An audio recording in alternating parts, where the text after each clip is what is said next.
And it's easy to get caught in that trap because you think if you want to race faster, you've got to push harder. And while there is a time for intervals, and my athletes will all tell you that they definitely have some hard intervals, um, the bulk of your training really needs to be at an effort that is within your aerobic base. And if you constantly find yourself pushing too hard, you're going to find that on race day, the wattage that you're hoping to hold is not going to come easily, and it's going to come at a huge cost because you're not developing that efficiency. So what I'd like to do right now is I'd like to share the profile of an athlete who just recently raced, and look at their race wattage and look at time spent below that race wattage in training. So stay tuned. I'm going to go over some details of an athlete's specific profile. Okay, so we're taking a look at this athlete who just recently raced, and it's a half. They raced a half Ironman, and their normalized power for the race was 222 watts. And I want to point out that this athlete was able to not only achieve a personal best, but they also negative split the run. So uh, I think we can agree that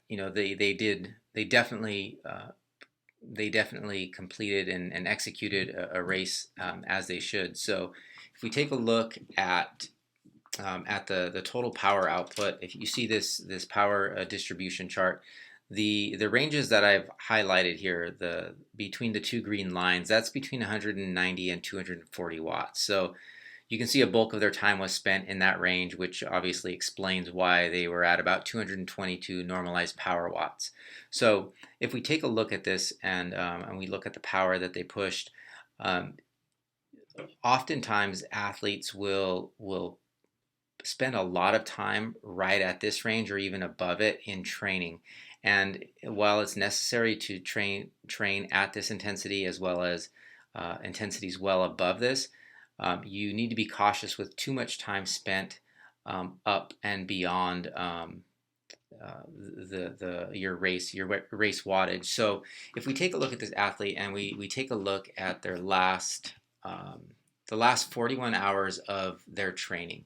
So for the past 41 hours of training that they have completed, the amount of time, and we've simplified this, but the amount of time that they've spent uh, below 220 watts was they spent 80 of that 41 hours. 84% of that time was spent below 220 watts, and I didn't break it down further, but actually most of the time below 220 watts was well below 220 watts. Most of the time was 200 watts and below. So just wanted to point that out. And then if we take a look at the amount of time that was above 220 watts, it's 16% of that 41 hours was above 221 watts. What is typical of this athlete? This athlete on the weekend is not racing. They're not pushing limits. They're not trying to get every last ounce of power out of themselves. They're controlled. They're working on their aerobic capacity. And during the week is typically when some really hard, high intense intervals are entering into the training, and they're limited. It's not just like a 2 hour hammer fest where they're just pushing all the time, but it's limited, it's strategic.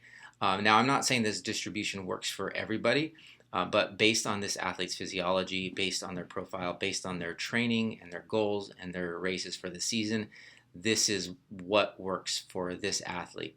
But the general trend is important to note that if you spend too much time trying to hold race intensity or training at race intensity, on race day, you're not going to develop the efficiencies. You will not have developed the efficiency necessary to be able to hold that wattage and still be able to run well. So the takeaway here is when you go easy, make sure you're going easy. And when it's time to push, you've got to get after it and push really hard. So just wanted to give you a visual illustration of the importance of keeping it controlled.